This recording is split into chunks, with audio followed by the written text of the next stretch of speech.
माया निर्मित नगर में शील निधि की कन्या पर मोहित हुए नारद जी का भगवान विष्णु से उनका रूप मांगना, भगवान का अपने रूप के साथ उन्हें वानर का सा मुंह देना, कन्या का भगवान को वर्ण करना और कुपित हुए नारद का शिवगणों को शाप देना। सूत जी कहते हैं, महर्षियों, जब नारद मुनि इच्छा अनुसार वहां से चले गए, तब भगवान शिव की इच्छा से माया विशारद श्री हरि ने तत्काल अपनी माया प्रकट की। उन्होंने मुनि के मार्ग में एक विशाल नगर की रचना की, जिसका विस्तार 100 योजन था। वह अद्भुत नगर बड़ा ही मनोहर था। भगवान ने उसे अपने वैकुंठ लोक से भी अधिक रमणीय बनाया था। नाना प्रकार की वस्तुएं उस नगर की शोभा बढ़ाती थी। वहां स्त्रियों और पुरुषों के लिए बहुत से विहार स्थल थे। वह श्रेष्ठ नगर चारों वर्णों के लोगों से भरा था। वहां शील निधि नामक ऐश्वर्यशाली राजा राज्य करते थे। वे अपनी पुत्री का स्वयंवर करने के लिए उद्यत थे। अतः उन्होंने महान उत्सव का आयोजन किया था। उनकी कन्या का वरण करने के लिए उत्सुक हो चारों दिशाओं से बहुत से राजकुमार पधारे थे, जो नाना प्रकार की वेशभूषा तथा सुंदर शोभा से प्रकाशित हो रहे थे। उन राजकुमारों से वह नगर भरा पूरा दिखाई देता था।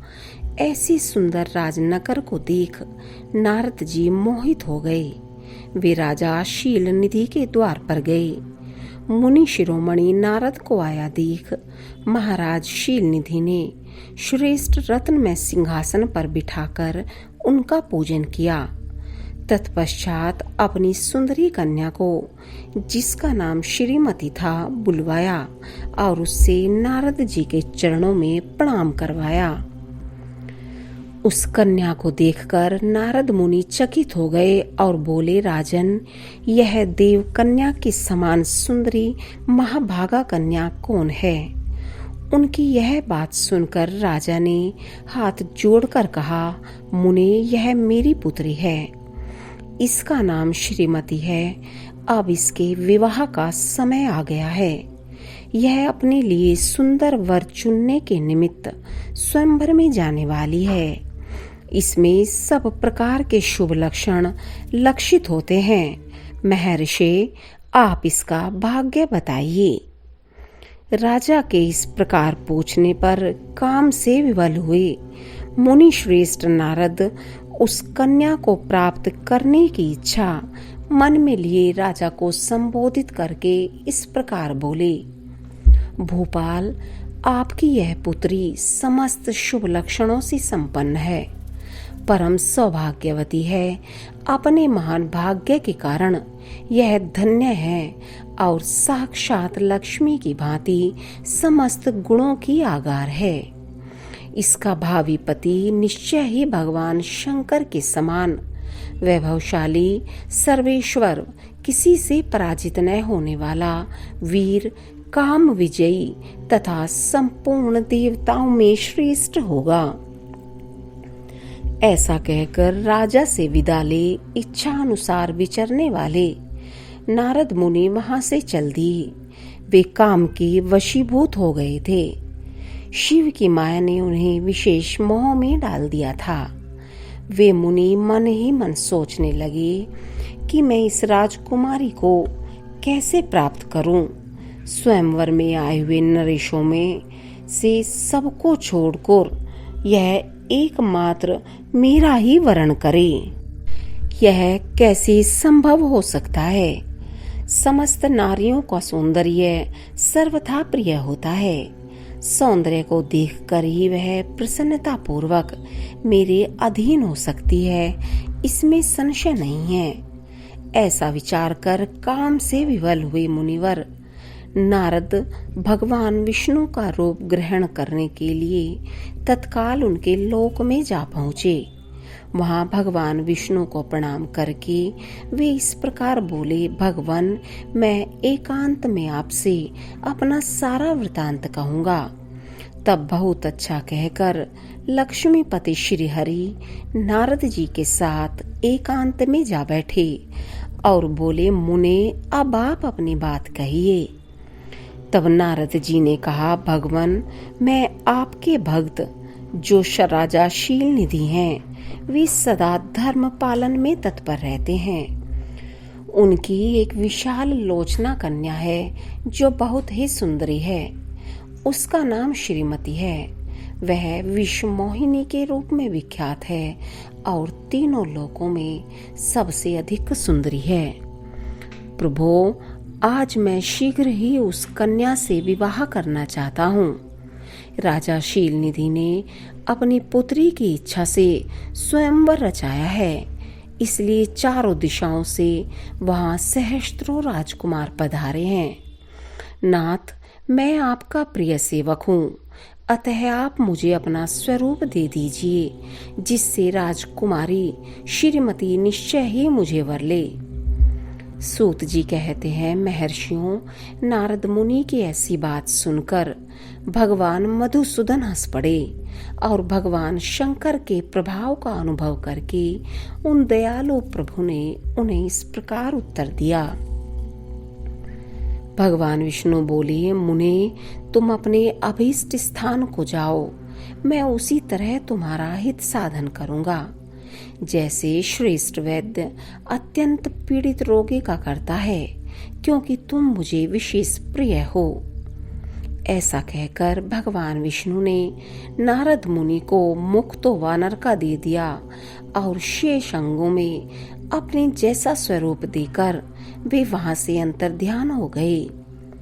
भगवान की पूर्वोक्त बात सुनकर और उनका मनोहर रूप प्राप्त हो गया समझकर नारद मुनि को बड़ा हर्ष हुआ। वे अपने को कृतकृत्य मानने लगे। भगवान ने क्या प्रयत्न किया है, इसको वे समझ न सके।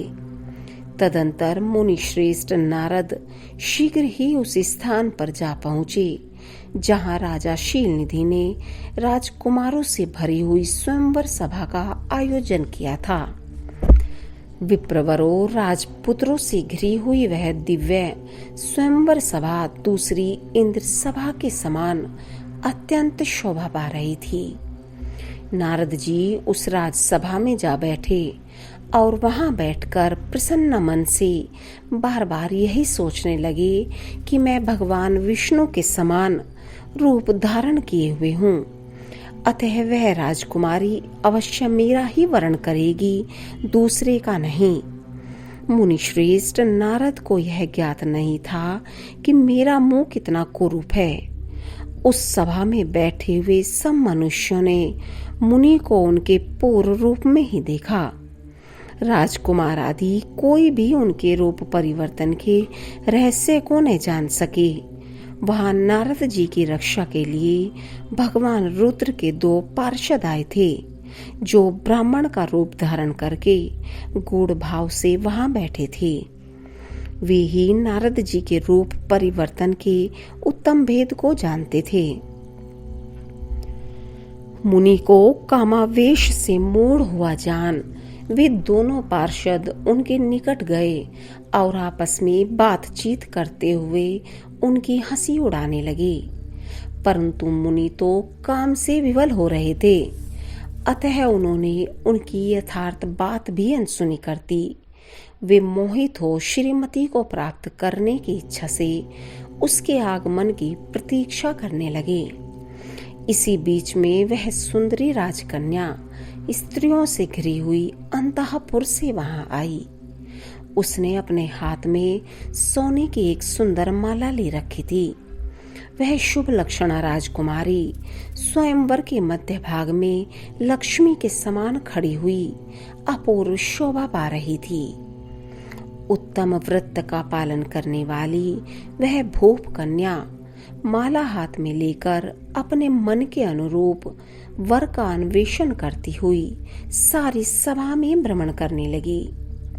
नारद मुनि का भगवान विष्णु के समान शरीर और वानर जैसा मुंह देखकर वह कुपित हो गई और उनकी ओर से दृष्टि हटाकर प्रसन्न मन से दूसरी ओर चली गई। स्वयंवर सभा में अपने मनोवांछित वर को न देखकर वह भयभीत हो गई। राजकुमारी उस सभा के भीतर चुपचाप खड़ी रह गई। उसने किसी के गले में जयमाला नहीं डाली। इतने में ही राजा के समान वेशभूषा धारण किए भगवान विष्णु वहां आ पहुंचे। किन्हीं दूसरे लोगों ने उनको वहां नहीं देखा, केवल उस कन्या की ही दृष्टि उन पर पड़ी। भगवान को देखते ही उस परम सुंदरी राजकुमारी का मुख प्रसन्नता से खिल उठा। उसने तत्काल ही उनके कंठ में वह माला पहना दी। राजा का रूप धारण करने वाले भगवान विष्णु उस राजकुमारी को साथ लेकर तुरंत अदृश्य हो गए और अपने धाम में जा पहुंचे। इधर सब राजकुमार श्रीमती की ओर से निराश हो गए। नारद मुनि तो काम वेदना से आतुर हो रहे थे, इसलिए वे अत्यंत विवल हो उठे। तब वे दोनों विप्र रूपधारी ज्ञान विशारद रुद्रगण काम विवल नारद जी से उसी क्षण बोले। रुद्रगणों ने कहा, हे नारद, हे मुने, तुम व्यर्थ ही काम से मोहित हो रहे हो और सौंदर्य के बल से राजकुमारी को पाना चाहते हो। अपना वानर के समान घृणित मुंह तो देख लो। सूत जी कहते हैं, महर्षियों, उन रुद्रगणों का यह वचन सुनकर नारद जी को बड़ा विस्मय हुआ। वे शिव की माया से मोहित थे। उन्होंने दर्पण में अपना मुंह देखा। वानर के समान अपना मुंह देख वे तुरंत ही क्रोध से जल उठे और माया से मोहित होने के कारण उन दोनों शिवगणों को वहां शाप देते हुए बोले, अरे, तुम दोनों ने मुझ ब्राह्मण का उपहास किया है, अतः तुम ब्राह्मण के वीर्य से उत्पन्न राक्षस हो जाओ। ब्राह्मण की संतान होने पर भी तुम्हारे आकार राक्षस के समान ही होंगे। इस प्रकार अपने लिए शाप सुनकर वे दोनों ज्ञानी शिरोमणि शिवगण मुनि को मोहित जानकर कुछ नहीं बोले। ब्राह्मणों, वे सदा सब घटनाओं में भगवान शिव की ही इच्छा मानते थे, अतः उदासीन भाव से अपने स्थान को चले गए और भगवान शिव की स्तुति करने लगे।